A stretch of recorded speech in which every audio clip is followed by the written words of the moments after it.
Le continent de l'Amérique face à la doctrine d'Unruh. D'Unruh, un mot qui va sûrement marquer l'année 2026, mélangeant la doctrine Monroe, très connue, et une autre chose très connue, Donald Trump. Alors donc, doctrine d'Unruh est née. Est née surtout après l'intervention militaire au Venezuela. Mais une semaine plus tard, qu'est-ce qu'on en retient? Eh bien, il faudrait qu'on explique ça davantage que la doctrine d'Unruh au Venezuela. Ça a été plus un échec qu'une réussite parce que il y a en quelque sorte, oui, on peut dire un échec et une réussite.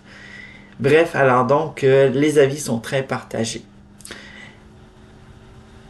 Du premier point, on peut dire que les restes du régime de Nicolas Maduro, alors donc l'ex-président déchu et qui a été soupçonné d'être à la tête d'un groupe narcotrafiquant au Venezuela, eh bien, il est emprisonné aux États-Unis.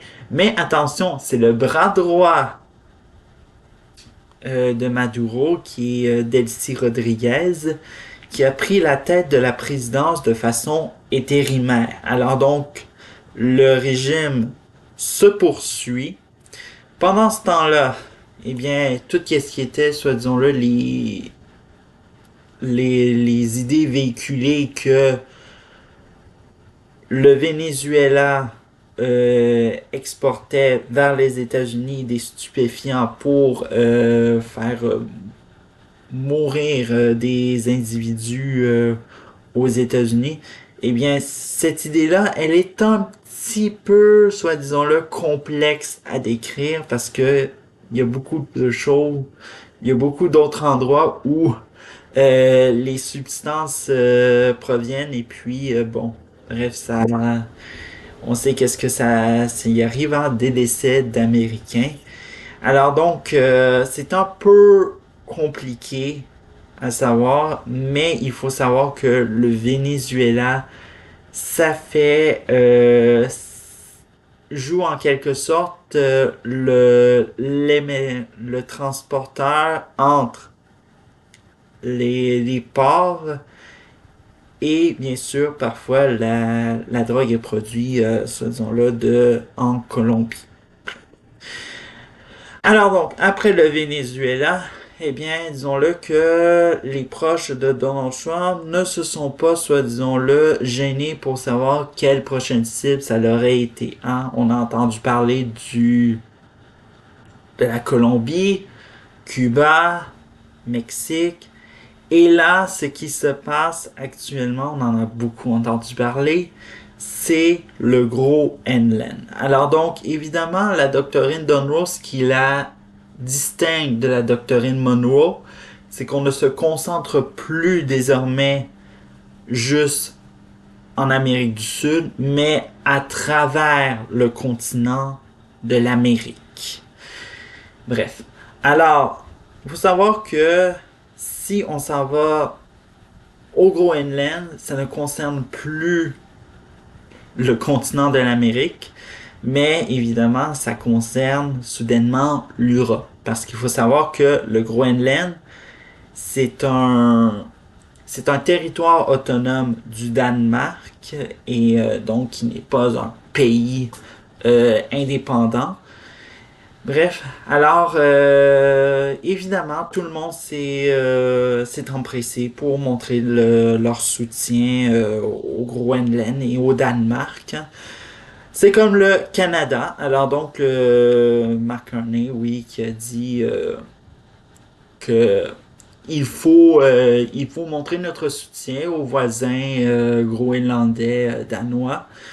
Et bref, même on a été un petit peu exagéré en quelque sorte pour dire qu'on aimerait ouvrir une ambassade à la capitale du Groenland, Nuuk.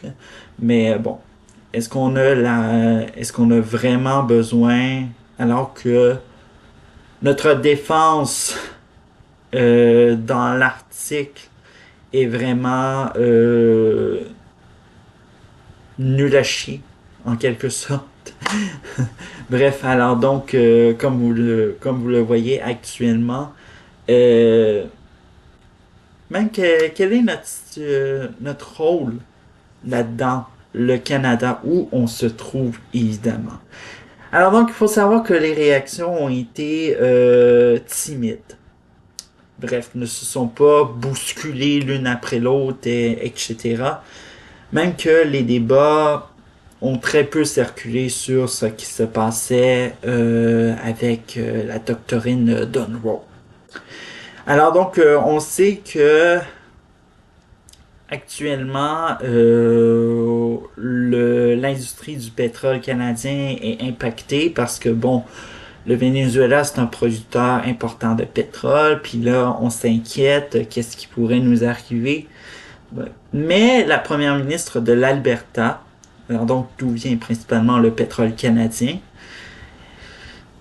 Danielle Smith a réitéré que ses ambitions de contrôler plus que d'acheminer du pétrole vers les États-Unis, mais veut l'exporter vers l'Asie. Sauf que tâche qui n'est pas facile, surtout lorsque le voisin de l'Ouest, alors donc la Colombie-Britannique, ne veut pas être servi comme